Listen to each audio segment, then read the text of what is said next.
any significant, try and get the words right, in the age of the cow. For example, with all this going on, and with the cow doing better, producing more milk, etc., etc., does it have a shorter life? Does the cow have a shorter life? Yes. I can only answer theoretically. I would say no. It should have no effect on, I mean, if anything, it might prolong the animal's life. There's no, we haven't studied it, first of all, because we'd have to hold the animals for years, right? And then we'd be asking whoever's running the operation, who's in charge of the herd, to alter their practices because they probably have a replacement cycle, whatever it might be. I do know of a study going on where they're looking to create the 100,000 litre cow, so that there is that longevity in the cow. And that's not just a cow. I mean, the cows will last that long anyway if they're kind of healthy animals. But it's to change the farming practice, really. Can I offer a comment on that? Sure. If we actually talk to all our dairy farmers in the room here, one of the things that forces cows to leave the herd is cell-count and mastitis. So if you can actually lower that, I reckon you'll actually be increasing the longevity of the animal in the herd. Yeah, well that would be true because mastitis is one of the reasons why a farmer puts her up the ramp. Yeah, I get that.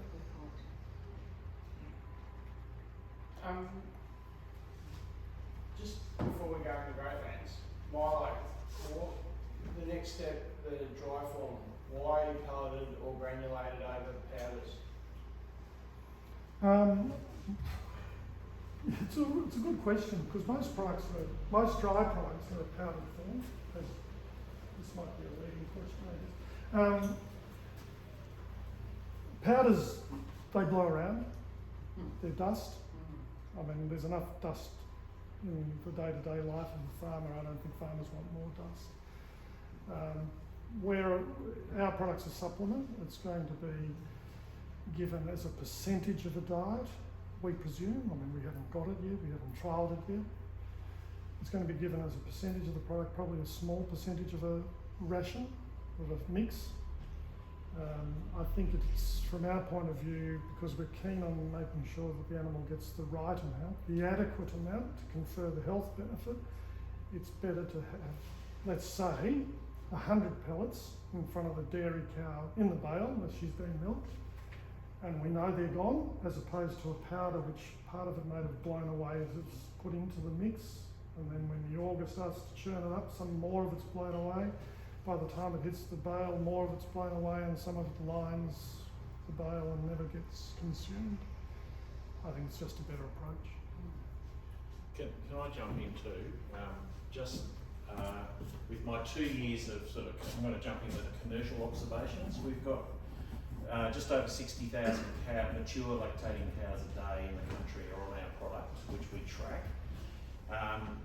And we rushed out and wanted to recruit as many customers as we could, obviously, because we're trying to make money and pay back all the science research, which is in the multiple tens of millions of dollars over the last 10 years. And what we found in our rush, we got out there with 64,000 cows, and Mal's been adding quite a few. He's added 3,000 cows in the last month in Victoria, which is really good. But we're now maturing, and we've had about 5% of the farmers coming back saying, we're really convinced in calves. So I just wanted to tell everyone, across the calves, we pretty much have universal feedback from all of our fans and core customers that we can see a difference in that sort of 60-day period that they're heavier, and so we have a lot of people who are supporting us. In the mature cows, it's a harder product to prove, and what we're doing now in our this year is we're going out on farm to the 5% of pretty high-end farmers who have big herd numbers and they're very sophisticated, and they're saying, just tell me what I should be looking for to show this is working. There's a menu of about 10 different things that we might say to the farmer, which of these is a mastitis, lameness, fertility, and there's lots of things that the farmer might, somatic cell count high, and we get them to pick what is really important for them. And then Martin's been going out with our in-house vet and going to the farm, and we dive into the farm management system, and we're starting to have discussions with these quite sophisticated customers saying, let's not say it proves everything for you, just pick the 2 things that are really annoying you, and let's look at your farm data, because most of the cows are tagged with some kind of device, ear tag or RFID. We're getting really good data. A lot of the farms, we haven't exploited that data, and that's, for this year, it's a big focus commercially for us to hone in on and actually join the link between these university studies that got us started with our scientific proof. But I think the on-farm proof is going to be the big emergence this year, Martin, and next year of actually, for us, we want to get to 15% market share in the Australian market and New Zealand market, to get between 4.4% and 15% of farmers using biological natural products. We've got to actually be able to prove to the farmers, because it's quite hard. And the farmer will say, usually their arms are crossed when we walk in, when I go on, and they're saying, I don't believe it. And usually after an hour and a half of discussion of the farm data, we usually find something. And they go, oh, okay, all right, I'll give you a go. And we're having these, I think that's very interesting, and I think that's where we're going to go over the next 12 months. So the cell count was something early on, but moving forward, and part of the next study up there, and a bit more of a focus is around some fertility, actual numbers, but then also I think we're doing some internal stuff too, aren't we, in the sense of just overall observation of the cow internally as well in Queensland. Is that right, part of the 156 cow? We're doing almost everything you can possibly think Yeah. of now. So it's a really Once extensive, again, really very, very extensive study. Yeah. Because once again, we have had some feedback from A-grade AI technicians about cleaner cows and stuff like that. That a cow's been on Mylo in large herds coming out of South Australia. But once again, in this field, there's a lot of that sort of 1% that's being fed back. But we're a science-based company, and we really want to scientifically actually prove that. So that's why some of the new processes and stuff that we're investigating is some of the feedback we've got back from farmers that have been on Mylo for, 12, 18, 2-year program. So just a comment on your powder and your pellets. I actually think you'll find it's going to be a lot harder to deliver as a powder and a pellet. I know if you need to put 20 pellets in front of a cow, that's good if you just put it in there with a little dipper. But if you put it into a mixer or anything like that, I think your challenge is going to be the uniformity through the diet for the cows. Yeah. I'm sure they get it. That's a good point, and we're actually looking at I describe it as the average density in the mix.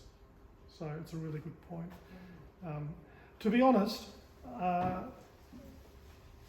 don't think it's going to cause us a problem, but you're right.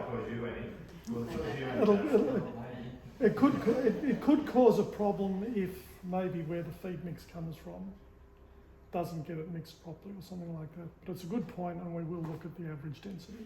So that going down to pellet, you would be, like we buy manufactured pellet, you would be giving it to the company that manufactures the pellet to add it to our existing. Well, that's one route, or we get it manufactured ourselves, and it goes in, when the nutritionist orders that. Supplement hopper or something that are blended into an organ. Yeah. If you're feeding it in a dairy. It could be that way. So the thing you've got to look at is there's not a lot of people that do table mixed rations in the area. Right. Like as in, you're talking mixes, and you're going to go and you've got 1,000 cows and you're whacking so many kilos of your product in and mixing it and feeding the cows.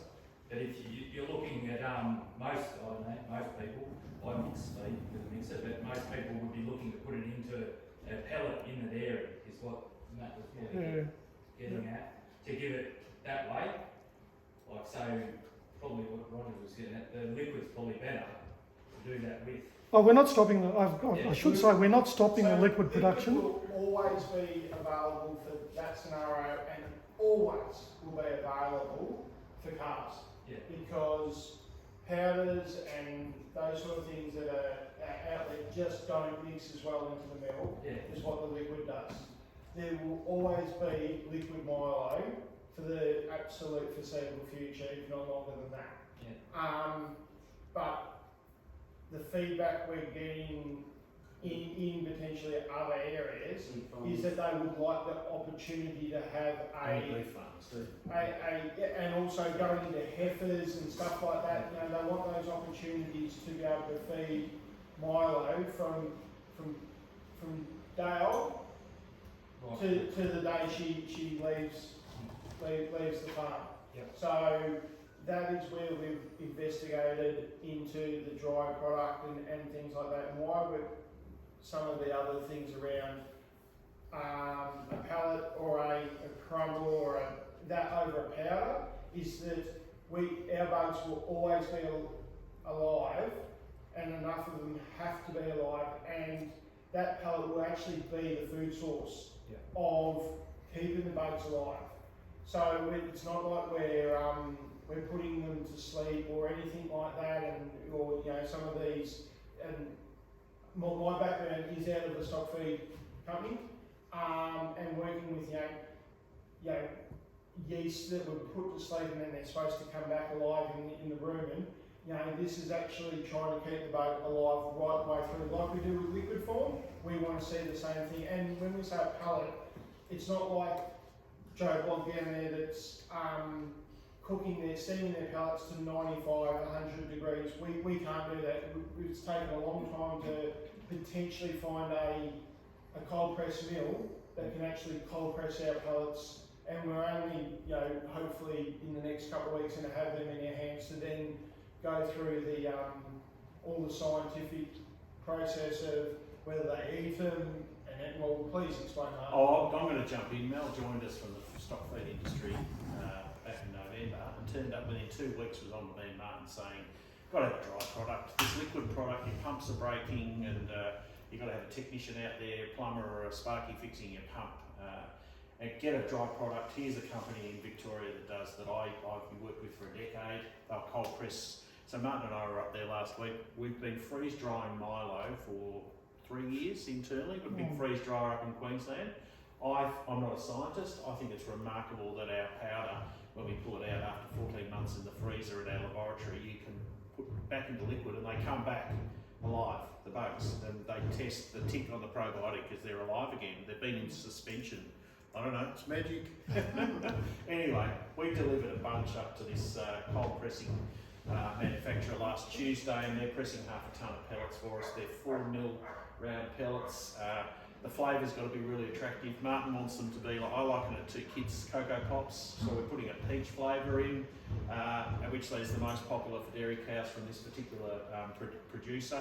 And we're just going to see how it goes. We're going to test that the bugs have come back at the right percentage number of bugs, and that they're tasty, and that they actually work in the live cows. So we're quite excited by that, and it's all been driven by Mal saying, look, I've been feeding rations for beef, feedlots and dairy cows for a decade.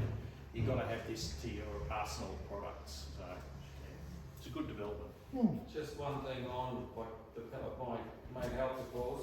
Yeah. Have you done any studies into like pre-calving cows, like the lean feed stage of cows? Like all the science says that the most important stage of a cow is the 3 or 4 weeks before they calve. That affects the calf or even the daughter or the granddaughter, and also makes a difference in their milk production throughout that lactation. Is there any science behind Mylo that giving it to them a month before calving will actually go into the calf and also will make a better cow? Is there any science on that yet? Well, short answer, there's no science on it. Short answer. But there's anecdotes. Longer answer is there are quite a lot of people using the product that are now putting into the lead feed. Yeah. And there are some farmers that have had exactly that conversation with us about, if I do that, will I get, or in fact some cases they say, I'm sure if I do it I'm going to get better success. I'm going to get a better result later on. And I think there's a lot of good reasons why you should expect that, but the short answer is there's no science on it. I think the anecdotal evidence is that people are seeing a benefit by doing that.